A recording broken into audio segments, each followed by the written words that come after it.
Gaano katagal? Gaano katagal mo na akong ginagago? Sumagot ka. Bakit, Edward? Kapag sinabi ko ba kung kailan, mababawasan yung sakit? O gusto mo lang marinig yung detalye para mas lalo mong maramdaman na wala kang kwenta? Kapal na mukha mo, ha? Ako pa ngayon may kasalanan? Ha? Ako pa ngayon? Yes! Kung hindi ka man o hindi ako maghahanap ng iba, you're such a loser!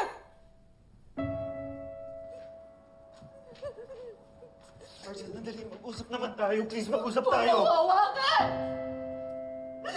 Hayop ka! Nakakadiri ka! Marge, please, let me explain. Ano ba bang i-explain mo? Bistado ka na! Gano'n mo ko katagal niloko, ha? Minahal mo ba talaga ako?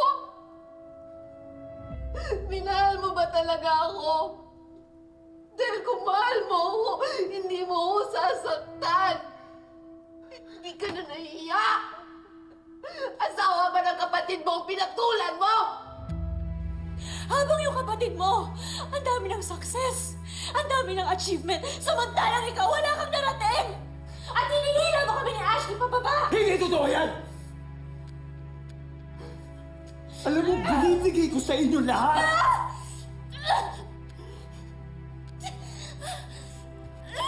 Edward! Please, stop fooling yourself!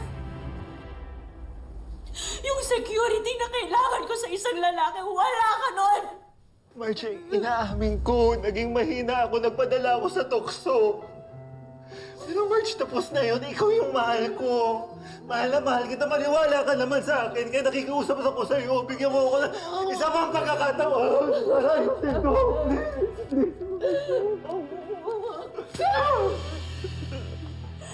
If you were in such a disappointment, hindi ako magpupunta sa kapatid mo! Sinungaling ka! You're such a cheater! Tama na! Tama na! Ano ba? So you cheated kay Dad? Nangako ka na hindi mo ko sasaktan. Nangako ka ng isang matatag na relasyon na magkakaroon tayo ng kumpleto at masayang pamilya. Pero ikaw pala mismo ang sisira ng pagsasama natin. At mawawasak ang pamilya natin ng dahil sa iyo!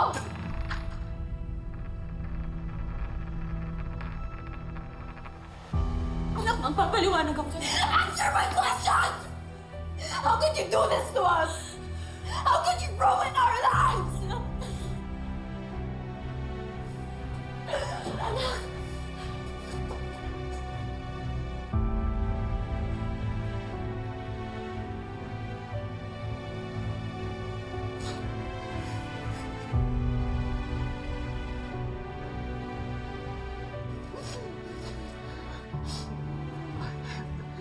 Patawarin mo ako.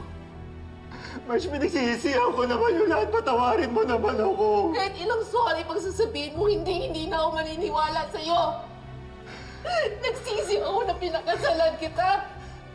Nagsisi akong minahal kita. Nagsisi akong nakilala kita. Please.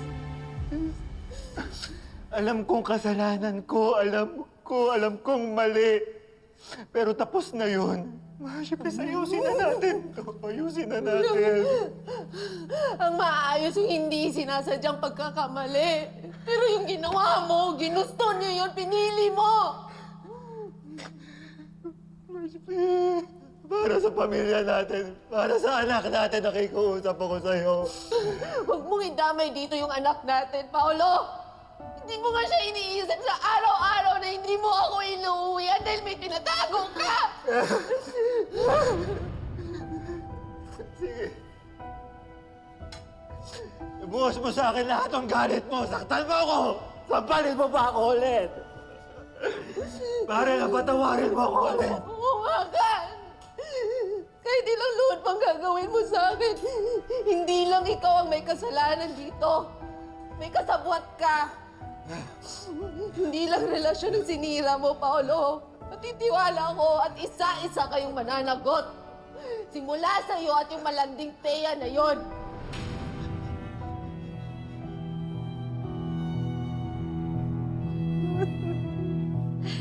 Pasensya na ho kayo. Doon ho nakaparada yung mga kotse nyo. Thank you. Sige po. Manang Yoli. Nakalis na po yung ibang bisita eh, kaso hindi ko na siya kung na-delete ba nila yung video nila kanina. Wala nang saysay kahit habulan nyo pa sila.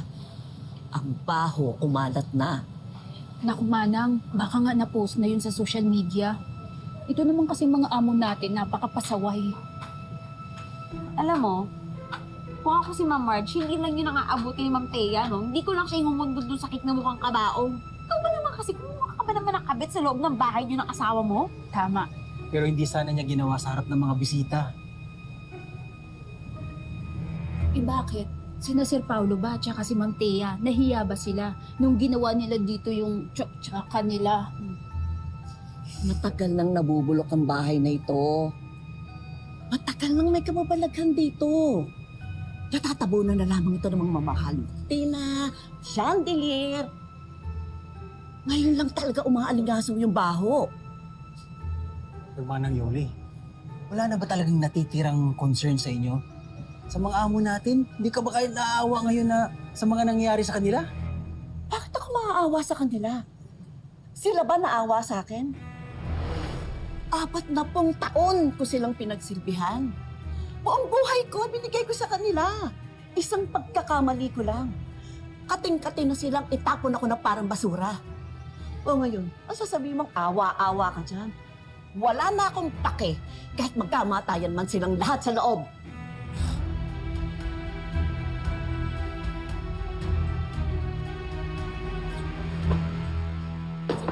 Ragama talaga ng Paolo na yan. Lahat na lang gusto niyo agawin sa akin. Noon maintindihan ko pa nung inagaw niya sa akin si Bart, pero ngayon, pati asawa ko! Pati asawa ko! Tinalo niya! Nasa isang kapatid, di ko mapapatawad yung mapapatay ko. Edward, tama na. Kuya mo pa rin si Paolo. Hindi kayo dapat nag-aaway. Anong kuya ma? Walang kapatid gagawa na sa sarili niya kapatid! Mainiputan ako sa ulo! Ginago nila ako ni Thea, kaming dalawa ni Marge.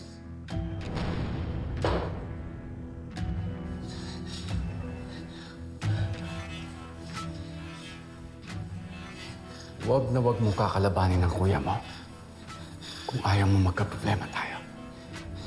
Seryoso ka ba, Dad? Kakampihan mo pa rin si Paolo kahit ako yung naagrabyado dito? Buong buhay ko, si Paolo na lang lahat. Si Paolo yung magaling. Anak niyo rin ako! Sana naman minsan maging patas kayo! Bastos ka! Tama na, Greg! Kaya kong tiisin ang hindi mo magandang pagtrato sa akin. Pero sa oras na saktan mo si Edward, I swear! Lalayasan ka namin. Para malaman ng buong mundo kung gaano kabunok ang perpektong pamilya na ito.